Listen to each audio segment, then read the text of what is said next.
আপনাদের সামনে আর একটা পুরনো রান্না নিয়ে চলে এলাম। কড়াই গরম হওয়ার পর সরষের তেল দিয়ে দিলাম। তেলটা ততক্ষণ গরম হোক, তারপরে 5 ফোড়ন ফোড়ন দেবো। সরষের তেল গরম হলে 5 ফোড়ন ফোড়ন দেবো। আর এটা একটা পুরনো রান্না, থোড়বটি। আমি তেলে 5 ফোড়ন শুকনো লঙ্কা দিয়ে দিলাম। এই জেকে কোম্পানির 5 ফোড়নটা খুব ভালো, রান্নাতে খুব সুন্দর একটা গন্ধ বেরোয়, কোনো ভেজাল থাকে না। আমি রান্নাতে দিলে না ভালো লাগে।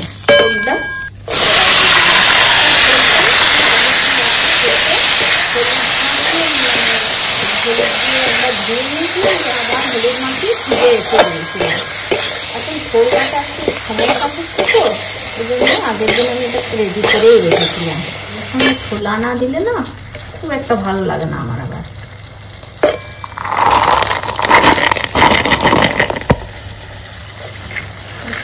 দিয়ে হালকা মিশিয়ে একটু নাড়াচাড়া করি।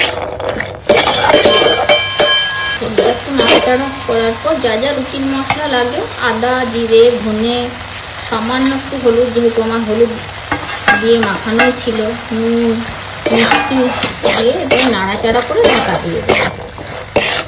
ঢাকা দিয়ে দিলাম। একটু মজানোর পর খুলবো, তারপরে জল দেবো। অবস্থায় আছে একটু নাড়াচাড়া, এরপর একটু জল অ্যাড করে দেবো। সদ্য আমার হাফ সেদ্ধ হয়ে এসছে। একটু জল দিয়ে দিলাম, এরপর আবার ঢাকাটা দিয়ে দেবো সেদ্ধ হওয়ার জন্য। মা প্রথমে ঢাকাটা দিয়ে গেছিল, তো ওটাই আমি চেক করবো। আমি ঢাকাটা খুলে চেক করছি যে সব কিছু প্রপার বয়েল হয়েছে কিনা। তো আমাকে মা বলেছে যে কি এই জলটা পুরো শুকনো শুকনো করতে হবে।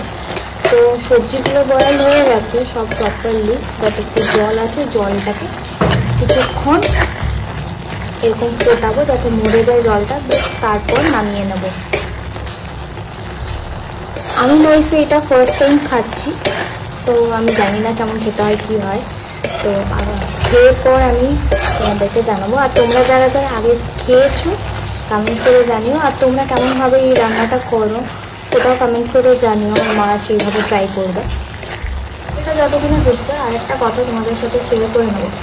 তো আমার মা রিসেন্টলি একটা নিউজ চ্যানেল বানিয়েছে, ফেসবুক পেজ।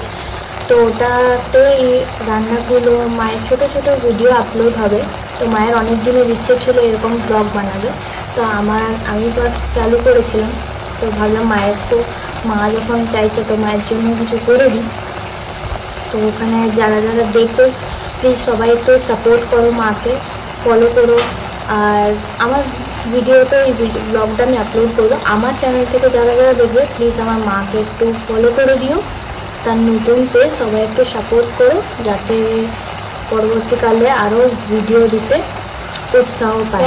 মায়ের বেসিক্যালি সব রান্নার ভিডিও বা ছোটোখাটো এমনি কিছু ভিডিও আসবে, পুরোনো দিনের রান্না বা যে কোনো কিছু মা যেগুলো ট্রাই করবে সেগুলো তোমাদের সাথে শেয়ার করবে। তো আমি চাইবো যে তোমরা সবাই মাকে সাপোর্ট করো। তো কথা বলতে বলতে দেখো আমার পুরো জলটা শুকিয়ে গেছে। এবার এটাকে নামিয়ে নেবো, ব্যাস তাহলে রেডি থোড়বটি। আমার মা কিন্তু সাইড থেকে বলে যাচ্ছে যে কী রান্না, কারণ আমি এটা ফার্স্ট টাইম শুনেছি, নামটা বারবার ভুলেই যাচ্ছিলাম। তোমরা কারা কারা এই রান্নাটা ট্রাই করেছো অবভিয়াসলি কমেন্ট করে জানাবে। রান্নাটা কেমন করে ট্রাই করেছো বা বানিয়েছো আমাকে কমেন্ট করে জানাও। তো এই রান্নাটা হয়ে গেছে, তো এখন ওপর থেকে ঘি দিয়ে দেবো। আর দেবো হচ্ছে গরম মশলা। তো এখানে আমি ইউজ করছি সানরাইজের গরম মশলা পাউডার। আর ঘি যেটা আমি ইউজ করেছি ওটা একদম বাড়িতে বানানো, আমার মায়েরই বানানো। যদি তোমরা চাও ঘিয়ের রেসিপিও আমার মা আপলোড করবে। ব্যাস সামান্য একটু গরম মশলা দিয়ে নাড়াচাড়া করে নেব, তাহলেই থোড়বটি রেডি। ভিডিওটা কেমন লাগলো অবশ্যই জানিও। আর রান্নাটা তোমাদের কেমন লেগেছে ওটাও কমেন্ট করে জানাবে। ভালো লাগলে অবশ্যই লাইক কমেন্ট শেয়ার করবে। আমার চ্যানেল যারা যারা এখনো নতুন আছো সাবস্ক্রাইব করোনি প্লিজ সাবস্ক্রাইব করে দিও। আর যারা যারা এই ভিডিওটা আমার মায়ের নতুন ব্লগ থেকে দেখবে, নিউ চ্যানেল থেকে, ফেসবুক পেজ থেকে, তারা প্লিজ ফলো করে দিও মাকে। তো thanks for watching, follow for more, bye bye.